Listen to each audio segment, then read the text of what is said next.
સંજોગોમાં ગુજરાતમાં રાજ્ય સરકારની કરેલી કામગીરી અને કેન્દ્ર સરકારની યોજનાઓનું અસરકારક અમલીકરણ મને લાગે છે કે આમાં રિફ્લેક્ટ થઈ રહ્યું છે અને જાગૃત મતદાતા આજે જે મળ્યું છે એના કરતાં સવાયું મળે એવી અપેક્ષાથી મોદીની ગેરંટી એટલે ગેરંટી પૂરી કરવાની ગેરંટી એ વિશ્વાસ જે અહીંયા ગુજરાતમાં અને દેશમાં પ્રતિપાદિત થયો છે એનાથી આગળ કહું સિદ્ધાર્થભાઈ તો વિશ્વના દેશો પણ પોતાની સમસ્યાના સમાધાન માટે નરેન્દ્રભાઈ સામે ભારત સામે જોઈ રહ્યા છે એવા સંજોગોમાં એનો કાર્યકાળ વધુમાં વધુ રહે અને ભારતને આ અમૃત મહોત્સવથી શતાબ્દી મહોત્સવ સુધીની જે યાત્રા છે એમાં વિશ્વગુરુ બનાવવાની જે આપણી કલ્પના છે સાકાર કરવાની દિશામાં લોકોનો સહયોગ આ મહાયજ્ઞમાં લોકો સમિત બની રહ્યા છે એવું મને દેખાઈ રહ્યું છે. ઠીક છે, બિલકુલ. ભારતજી, આપની પાસે આવો તો જે રીતે ટકાવારી અત્યારે સામે આવી રહી છે, બહુ વધારે ટકાવારી સામે આવે તો પણ ક્યાંક ટેન્શન થતું હોય ને બહુ નીચું જાય ને તો પણ આમ ટેન્શન થતું હોય. હવે કોંગ્રેસ તરીકે આ ટકાવારી અત્યારે જે આવી રહી છે સામે, મોઢા પર સ્મિત છે તમારા, શું કહેશો? એટલે ખાસ કરીને હિતેન્દ્રભાઈને સાંભળ્યા પછી મને કેટલીક એક ઓલી મીમ જે આવતું હતું ને કે પાપાને વોર રૂકવા દે યાદ આવી ગયું.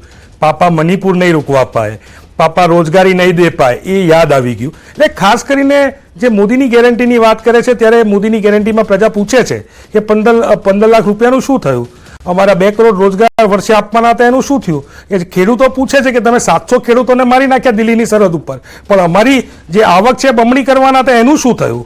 જે યુવાનો બેરોજગાર છે એ પૂછી રહ્યા છે કે અમારા રોજે રોજ પેપર ફૂટી રહ્યા છે એનું શું થયું. મહિલાઓ પૂછી રહી છે કે જે પેટ્રોલ ડીઝલના ભાવ તો આસમાને હતા પણ શાકભાજી અને જીવન જરૂરિયાતની ચીજો એટલે દૂધ શાકભાજીના ભાવ આસમાને પહોંચી રહ્યા છે એનું શું થયું. આવા અનેક પ્રશ્નોને વાચા આપીને આજે કદાચ પાર્લામેન્ટ વાઇઝ આપ જુઓ છો પણ એની બાજુનું વોટર ટર્નઆઉટમાં જોઈએ તો બાજુમાં વિધાનસભા વાઇઝ પણ ટર્નઆઉટ છે. તમે જુઓ કે શહેરી વિસ્તારમાં ખૂબ ઓછો ટર્નઆઉટ છે. જે કહી શકાય કે જે શહેરી વિસ્તારમાં ભાજપ પ્રભુત્વમાં હોય એવા શહેરી વિસ્તારોમાં તમે વોટર ટર્નઆઉટ જુઓ તો રાવપુરામાં 10% વોટર ટર્નઆઉટ છે અત્યાર સુધીનું. આપણે અમદાવાદમાં બી જોઈએ તો ઘણી બધી વિધાનસભાઓ એવું છે કે જે 20% ઉપર નથી જતી. એટલે ચોક્કસપણે મને એવું લાગે છે. અને બીજી બાજુ કે જેમ આપણે વાત કરી કે નિઝર છે, નાંદોદ છે, જે આખો આદિવાસી વિસ્તાર છે, જે આદિવાસી વિસ્તારમાં ખૂબ મોટા આંદોલનો થયા, ખૂબ મોટા પ્રમાણમાં આદિવાસીઓએ પોતાના જંગલ જમીનના અધિકારની માંગ કરી, જે એમને ત્યાં જે કુપોષણનો મુદ્દો છે, ત્યાં શિક્ષણનો મુદ્દો છે,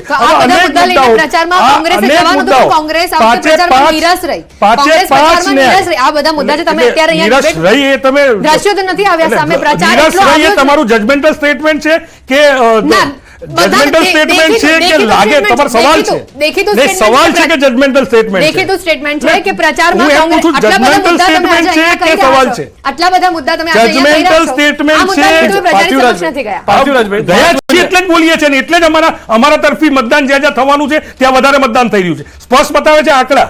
આ આંકડા જ બતાવે છે કે સરકારની વિરુદ્ધનું મતદાન ક્યાં ક્યાં થઈ રહ્યું છે. આપણે આંકડાની વાત કરી, આંકડા પ્રમાણે બાય ઇલેક્શનના પણ આંકડા કીધું. ફક્ત એકમાત્ર પોરબંદર ગુજરાતનું બાય ઇલેક્શનમાં એવું છે કે જે 19% છે, 20% નથી પહોંચ્યું. બાકીનું વિજાપુર 23.06%, ખંભાત 23.84%, વાઘોડિયા 24.60% અને માણાવદર 20.90%. આ આંકડા જે છે તે ટર્નઆઉટ એપના છે. સત્તાવાર આંકડો જે છે તે 11 વાગ્યા સુધીનો આંકડો છે. હજી પણ જે બાય ઇલેક્શનની વાત પાર્થિવરાજભાઈ આપ કરી રહ્યા હતા, બાય ઇલેક્શનની વાત નથી કરી, લોકસભાની અંદર આવતી વિધાનસભાના અકોટામાં જોઈ લો 11% છે. મેં પહેલા જ કીધું મેં શહેરી વિસ્તારની વાત કરી કે જ્યાં ભાજપ તરફી મતદાન થતું હોય છે એ શહેરી વિસ્તારોની વાત કરી. અકોટામાં મેં કીધું કે